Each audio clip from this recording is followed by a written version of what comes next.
Olá, eu sou o aluno Daniel, do primeiro período, e estou fazendo aqui um trabalho de introdução à economia com o professor Porfírio, e eu vou comentar sobre o capítulo 5 do livro Economia, Modo de Usar, um guia básico dos principais conceitos econômicos, de Han John Chang. Os personagens do drama, o capítulo 5 começa com a introdução. O capítulo 5 ele começa com uma introdução, né, que são duas frases, praticamente uma distinta da outra. Não existem essas coisas na sociedade, existem homens e mulheres individuais, e existem famílias, da Margaret Thatcher. Então ele usa essa frase já para introduzir, para a gente se questionar, será que isso é mesmo verdade? Será que isso que a Margaret Thatcher falou, que existem somente famílias e a sociedade é uma coisa fantasiosa, e que os indivíduos tomam escolhas, né, por si mesmo em prol de sua família? Ele questiona tudo isso, né, nesse capítulo.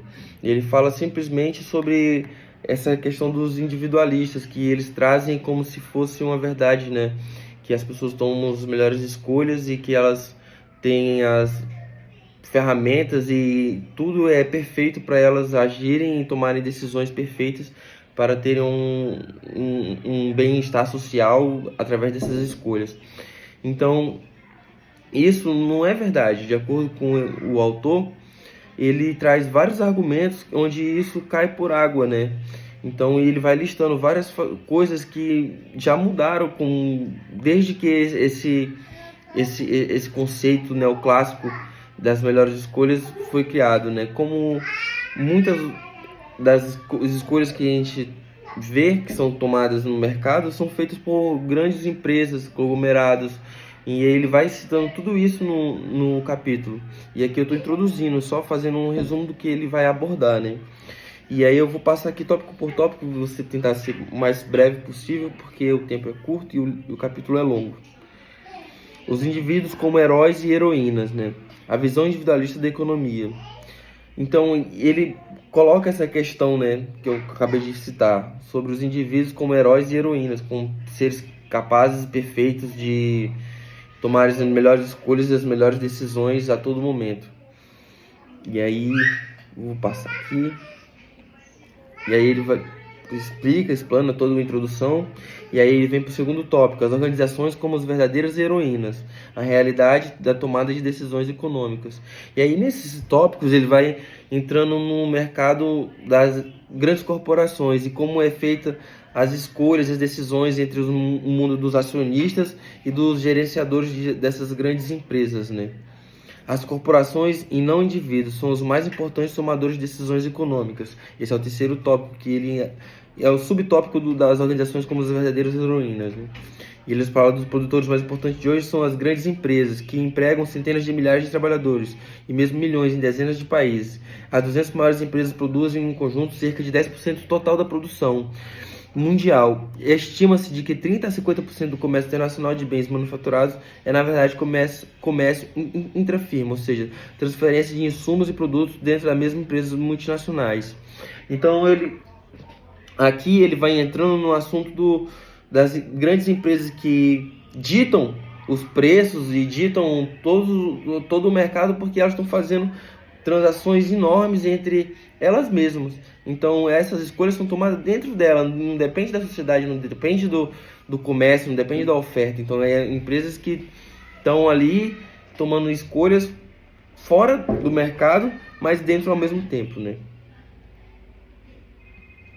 E aqui ele vai quem são os acionistas, né? Então os acionistas ele vai citar, nesse caso aqui, quem são os acionistas. Aqueles onde existem os acionistas majoritários e tudo mais, onde tem o caso da Porsche, né, da Volkswagen, ele cita a família, e ele fala que nem eles mesmos tomam decisões majoritárias. Então, todas essas questões dos acionistas, de $1 vale um voto, então de uma pessoa vale um voto, ele vai tomar partido, né, sobre as empresas que preferem negociar com sindicatos, em vez de estarem negociando, né, simplesmente com uma forma. Tem empresas que não, como a Samsung, que ela não era da política de negociar com sindicatos e não era a favor de sindicatos. E já tem empresas como que é a Volvo, que ele cita, né, que compra um braço da Samsung, que já tem a personalidade de tratar essas negociações mais com os sindicatos em si. E ele vai falando de várias questões de escolhas, né? Esse é o tema do capítulo. Vou tentar passar aqui mais rápido porque é longo.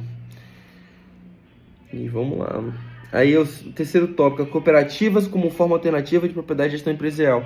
Então ele fala das cooperativas, né, que são criadas porque existe essa necessidade de elas serem criadas para elas poderem mesmo se sustentarem num mercado altamente feroz, né?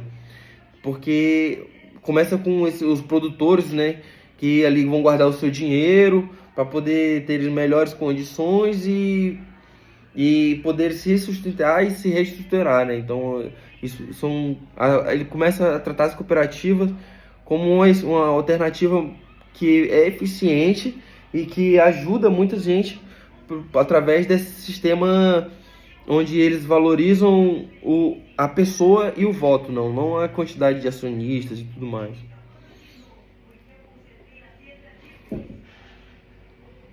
E aí vamos partir para muitos trabalhadores não tomam mais decisões como indivíduos, né? Na economia moderna, pelo menos alguns trabalhadores já não tomam decisões econômicas como indivíduos. Muitos trabalhadores estão organizados em sindicatos, né? É isso que ele fala, né?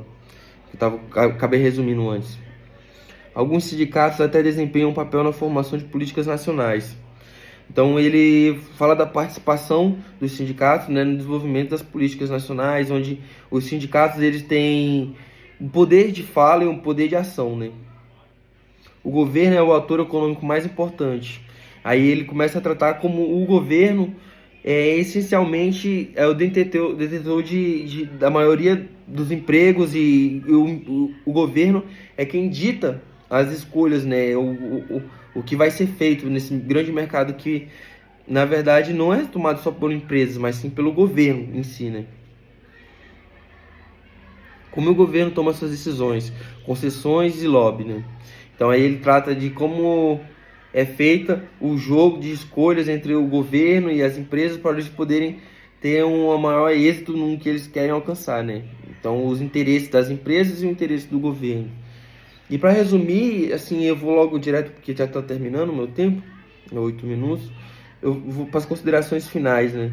Onde ele trata essencialmente o que o capítulo 5 quer retratar, né? Que as considerações finais ele fala assim, eu até tinha marcado aqui, assim, em cima de tudo temos confiança. Considerações finais, apenas indivíduos, pessoas imperfeitos, podem fazer escolhas reais. Então, o que ele quer dizer?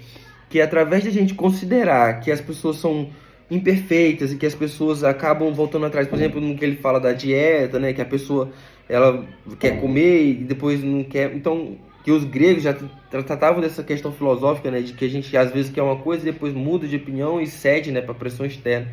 Então, as pessoas em condições reais de má escolhas e até de erros, elas podem criar esse mercado mais real, né? mais sincero. Então, o que ele quer dizer é exatamente por admitir que os indivíduos são produtos da sociedade, que podemos apreciar mais o livre-arbítrio dos que escolhem opções que vão contra convenções sociais, a ideologias predominantes e sua origem de classe. Então é isso. E ele fala também da manipulação das empresas, né, sobre nossas escolhas. Então tudo isso ele vai citar nesse capítulo. E eu vou deixar por aqui e é isso aí, professor. É nóis.